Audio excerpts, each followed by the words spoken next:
Hello and welcome to Mad About Superheroes, movie special edition of Cartoon Showcase. Today we're going to take a nostalgic trip back to the 80s to revisit a personal favorite cult classic animated film, Rock and Rule. Rock and Rule is an awesome fusion of rock music, animation, and sci-fi fantasy that has all the ingredients of a hit film akin to heavy metal. But unfortunately, Rock and Rule isn't as revered or remembered. Put off by the film's adult themes such as sexuality and profanity, MGM, the studio that distributed the film, had no faith in the animated feature and gave it an extremely small, limited release.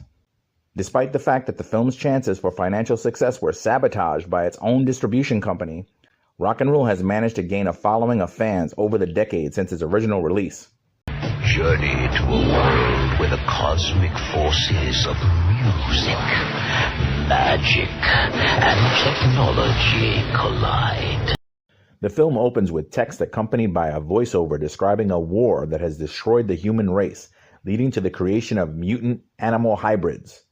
Mock, an aging yet legendary rock musician, is on the search for a very special voice, whose frequencies can unleash a powerful demon from another dimension.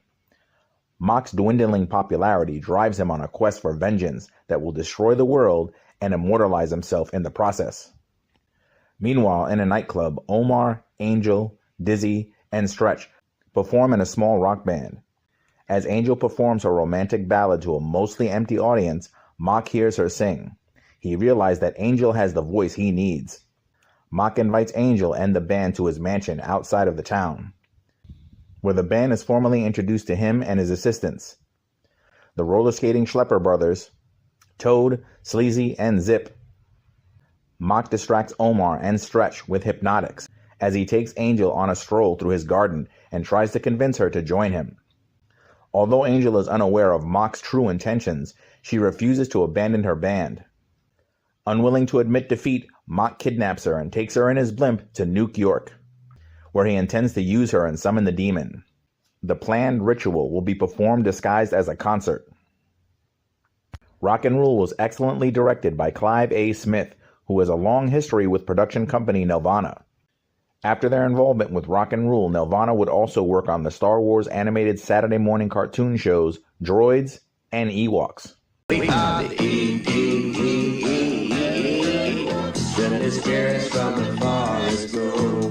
Omar and Angel's relationship troubles seem a bit cliché or contrived.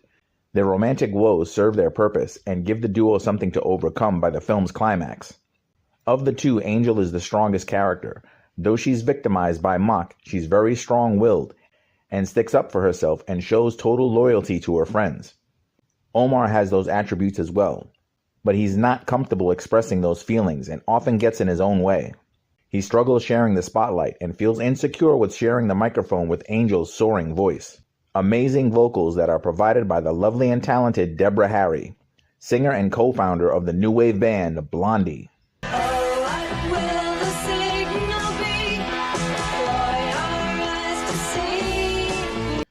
Though Mock is successful at using Angel's voice to summon the demon, as quickly as the demon is summoned, he's just as quickly dispatched. Summoned with a song, and unsummoned with a song. As abrupt as the final battle may be, it's beautifully animated. The visuals are imaginative and exciting, and the music is powerfully effective. It's just unfortunate that the storytelling isn't on par with the animation and the music. The malevolent Mock is a villain through and through, in the classic sense of the word. A personal favorite in the vein of big screen contemporaries such as Darkness in the film Legend, or Ming the Merciless of Flash Gordon. Michael Jackson, David Bowie, Sting, Mick Jagger, and Tim Curry, who played the aforementioned Darkness, were all considered for the role of Mock. But the film's budget couldn't afford any of them, though none of the aforementioned were able to lend their voice talents to the role. I think it's safe to assume a piece of each of them were incorporated into Mock's character design. The film's heart is without a doubt the rock music.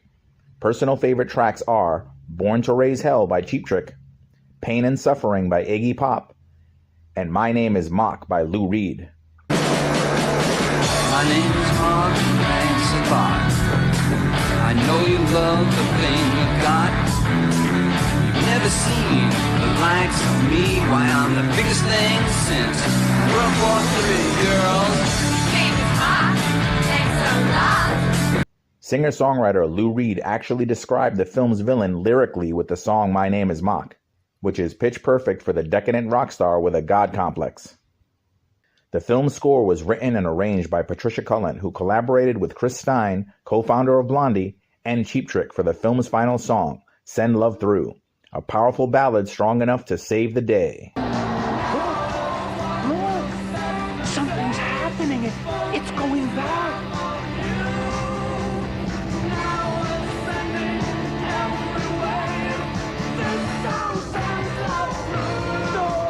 While the singing and music in Rock and Roll were performed by chart-topping artists of the era, a variety of talented voice actors brought the film's colorful cast of characters to life, such as Paul DeMatt as Omar, Susan Roman as Angel, and Don Franks as Mock, just to name a few.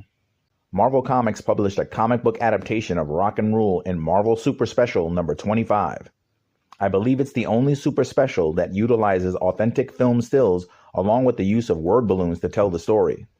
The Marvel Super Special was adapted by the film's director Clive A. Smith and Marvel's Bud Budiansky, who wrote for the Marvel Comics Transformers monthly comic book series. It was scripted by Bill Mantlo, who wrote one of my favorite Marvel comics for many years, The Incredible Hulk. There are some very nice innovations with the design of the comic, such as the page layouts and the lettering that make it almost as enjoyable a viewing experience as the actual film. The only thing missing is the incredible rock music, so I recommend reading it while listening to the stellar soundtrack. Rock and Roll feels influenced by early Disney features, Ralph Bakshi animation, and heavy metal, yet still manages to have a style all its own. What Rock and Roll may lack in story, it more than makes up for with its eye-popping animation, music video style visuals, and its awesome 80s soundtrack. With top-notch talent of the era such as Cheap Trick, Chris Stein, and Deborah Harry, of the pop group Blondie, Iggy Pop, Lou Reed, and Earth, Wind & Fire. If you haven't seen Rock and Roll, it's definitely worth checking out. And if you have seen it but haven't watched it in a while, I hope this review has inspired you to revisit it.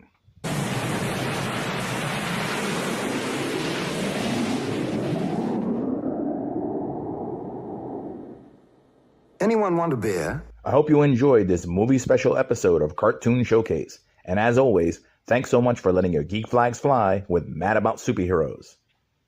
My name is Mark Sabah. I know you love the thing you got. You've never seen the likes of me. Why, I'm the biggest thing since World War III, girls. Name is Mark. Thanks a lot.